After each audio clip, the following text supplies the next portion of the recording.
بسم اللہ الرحمن الرحیم۔ السلام علیکم، میں ہوں حکیم طیب، آپ کا ہوسٹ، اور آپ دیکھ رہے ہیں میرا یوٹیوب چینل۔ امید ہے آپ سب خیریت سے ہوں گے۔ اگر آپ نے ہمارا چینل سبسکرائب نہیں کیا تو سبسکرائب کر لیں۔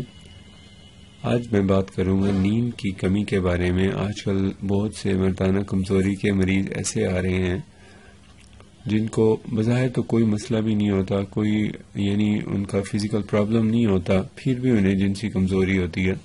تو اس کو صحیح کرنے کے لیے بھی یہ آپ کو مفید رہے گی یہ ویڈیو دیکھنا، اور ویسے بھی جن لوگوں کو نیند نہیں آتی، دماغی خشکی ہے، اس کے لیے یہ آپ ویڈیو آخر تک ضرور دیکھیے۔ تو یہ جو نیند ہے یہ ایک ایسے سمجھے کہ بدن کو آرام پہنچانے کے لیے ہے، اور بدن کو سکون اور اس میں توانائی دوبارہ پیدا ہو جاتی ہے نیند کی وجہ سے۔ تو ارشاد ربانی کی روشنی میں رات کو آرام کرنے کے لیے بنایا گیا ہے نیند، اور ان کا لمبا ہوتا ہے، دن لمبے ہوتے ہیں، اور دوپہر کو گرمی بھی ہوتی ہے۔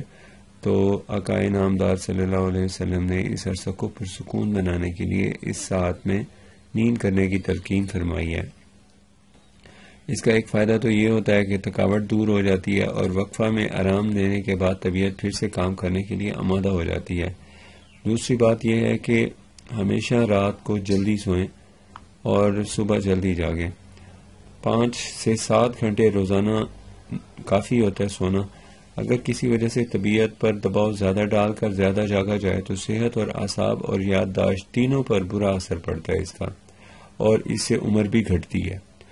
تو اب یہ دیکھ لیں کہ اس کا اثر کس وجہ سے انسان پہ ہے۔ جس کے اعصاب کمزور ہوں گے اس کی جنس کمزور ہوگی، جس کی یادداشت کمزور ہوگی، ظاہر ہے اس کو خشکی دماغی پیدا ہو جائے گی اور نیند کم ہو جائے گی۔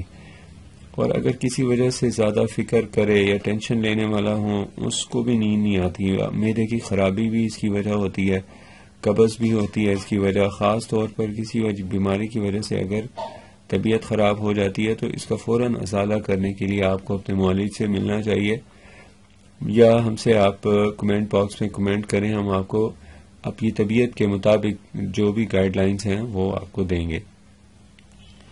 تو اس میں آپ کو یہ چاہیے کہ جو چھوٹے بچے ہوتے ہیں ان کو ڈائٹ ان کی اچھی دیں، ٹائم پہ کھانا کھلائیں ان کو۔ اور دوسری بات یہ ہے کہ اگر وقت پہ رات کو سونے سے 2-3 گھنٹے پہلے کھانا کھائیں گے تو رات کی لمبے دورانیے میں صحیح آرام کریں گے، اور بار بار اٹھنے اور دوسروں کو بے آرام کرنے کی نوبت ہی نہیں آتی۔ رات کو پیشاب وغیرہ کرا کے سوئیں، اس سے بھی نیند میں خلل پیدا ہوتا ہے۔ خود بھی کر کے سوئیں اور بچوں کو بھی کرا کے سوئیں، ورنہ گہری نیند پرسکون نیند نہیں آتی، اور سونے کے باوجود صبح اٹھ کر تھکاوٹ محسوس ہوتی ہے۔ یہی طبیعت پہ اس کے برے اثرات ہوتے ہیں کہ جب نیند گہری نہیں آئی تو پھر طبیعت میں وہ طمانینت اور پاور اور قوت پیدا نہیں ہوتی۔ رات دیر تک جاگنے کی کوشش بھی نہ کریں۔ عشاء کی نماز پڑھتے ہی سو جائیں، صبح نماز کے وقت جاگیں، نماز سے پہلے جاگیں، بہت ہی زبردست ہے۔ چاہے آپ تہجد کے وقت جاگیں، ویکنس نہیں ہوگی آپ کو۔ رات کو جلدی سونا مسٹ ہے،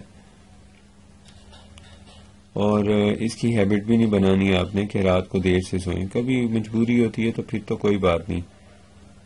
اور ساتھ میں اگر آپ کو کسی وجہ سے، آج کل کاروباری لوگ ہیں اور انہیں جاگنا پڑتا ہے، تو انہیں یہ چاہیے کہ پھر وہ دن میں آرام کر لیں، دن میں کوئی ٹائم نکال کے سو جائیں، اپنی بدنی ضرورت کو پورا کر لیں، ورنہ طبیعت روز بروز نڈھال ہوتی جائے گی اور کمزوری بڑھ جائے گی۔